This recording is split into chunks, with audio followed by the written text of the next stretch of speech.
The weekend.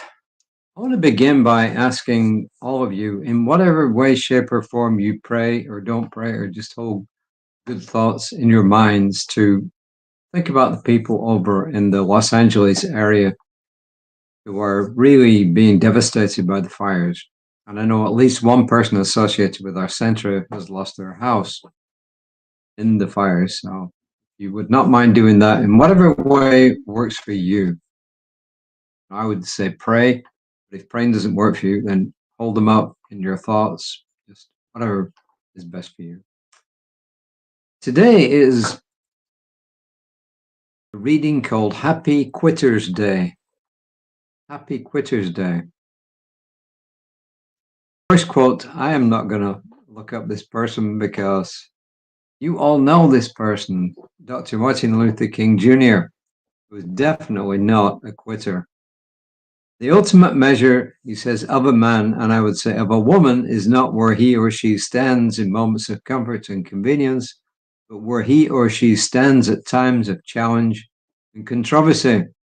And I'm sure that Reverend Dr. Martin Luther King Jr. will forgive me for making that gender non-specific, or actually both genders. If you're filled with fear, refill yourself with faith, for faith always overcomes fear. If you're filled with fear, refill yourself with faith, for faith always overcomes fear. And on the gender thing, yeah, I made it male and female, and I hope anybody who doesn't describe themselves to that would actually just fill in the blank, because I acknowledge that we all look at our bodies and our minds in different ways. And this is from Reverend Kelly, who says, research shows that people give up their resolutions for the year by the second Friday in January, which is today. Welcome to Quitter's Day. I don't know if that's a term that she invented or if it's a real one. It's kind of ironic that this should come up because at our Toastmasters meeting early this morning, and I mean early, we start at 7, so we get there before that. The theme was New Year's resolutions, which is kind of in line with what he's talking about here. New Year's resolutions are an interesting concept, says Reverend Kelly. In many ways, we don't set ourselves up for success. We pump ourselves up at the end of the year, perhaps from the guilt of indulging throughout the holidays, and dream about the best as we can be.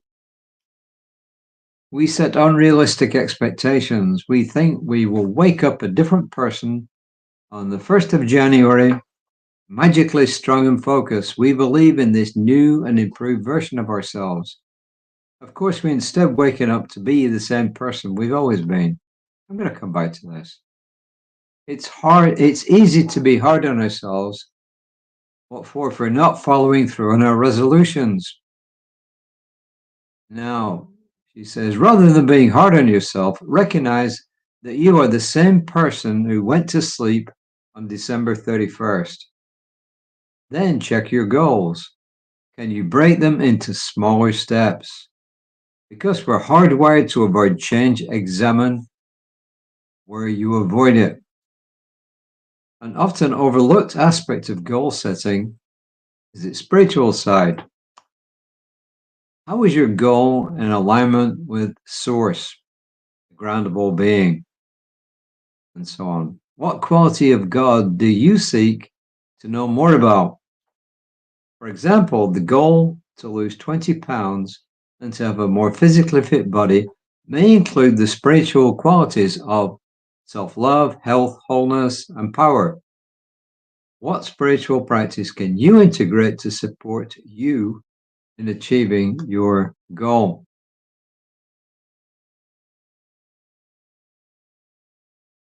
I don't know whether it's reasonable to generalize the way our writer does this month.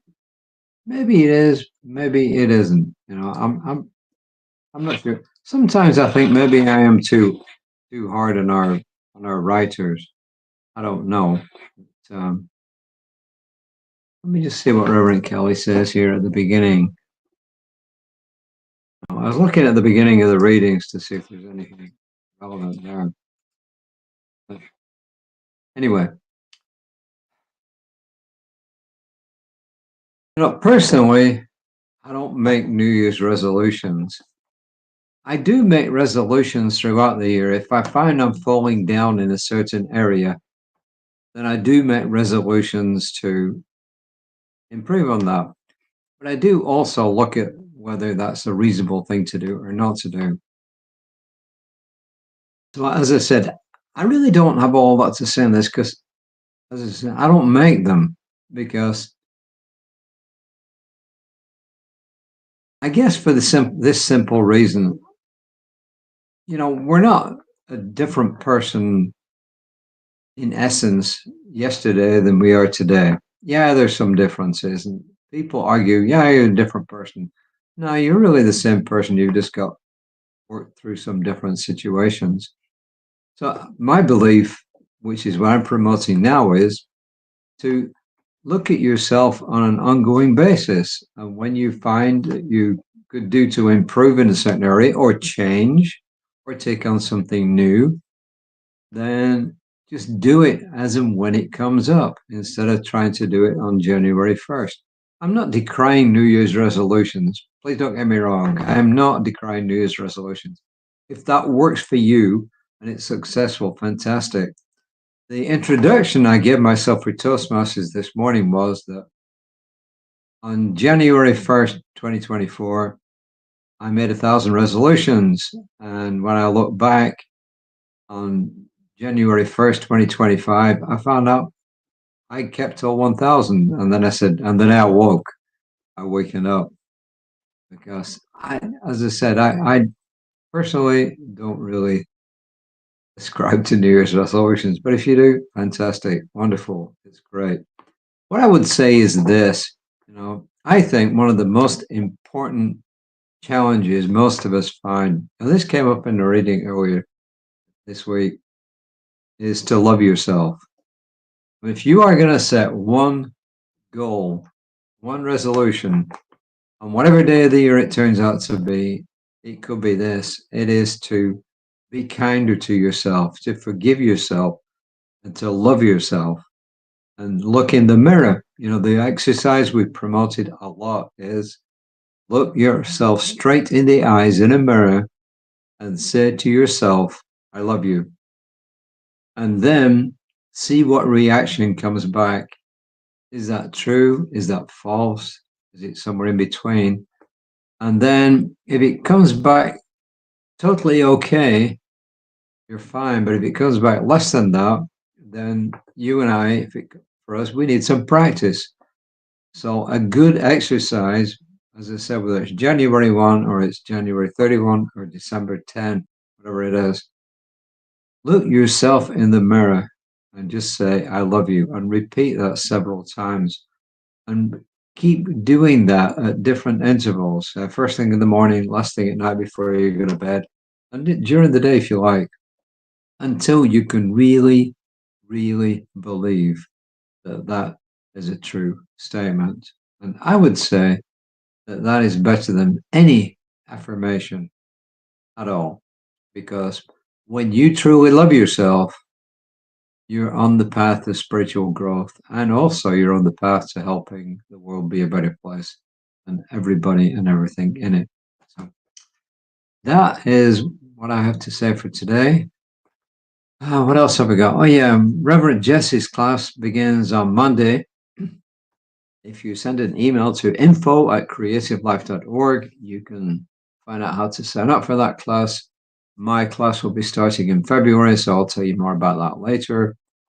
They're completely different classes. The one I'm going to teach is called The Trance of Scarcity. It used to be called, when Reverend Marcia wrote it and I helped her with it, Checking Up Your Subconscious. But now Jesse said, no, change it to The Trance of Scarcity, which is the name of the book that the class is based upon.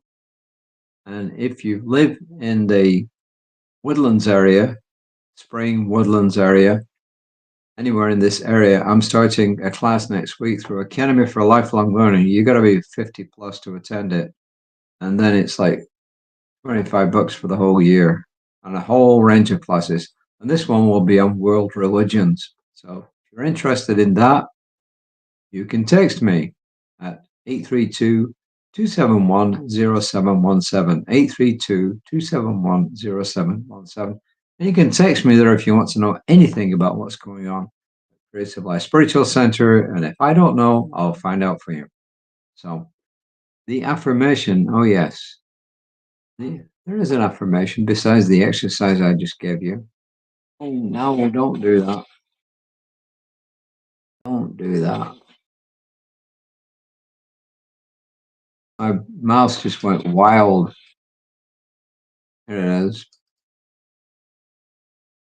I am a being of light and love. How about that? I am a being of light and love. Followed right in with loving yourself. And I love myself exactly as I am, first and foremost. It isn't selfish, it's just sensible. Because once you are grounded, you can help other people. I love myself exactly as I am, first and foremost. These are really great affirmations, and you could use that with the exercise when you look in the mirror. Look at yourself in the eyes and say, I'm a being of light and love. I love myself exactly as I am, first and foremost. I think that is a wonderful addition to looking in the mirror and loving yourself. So that's it. Rev Release will be back tomorrow, 9:15. I'll be back tomorrow somewhere around about 5 p.m. Central Time. Stay warm. It's still pretty cold around here. I mean, it's not terrible here. And if you live in the parts of the world where it is really cold right now and it's icy and so on, please take care of yourself. And if you live in the Los Angeles area, know that we are praying for you. You have our total, undivided prayer support.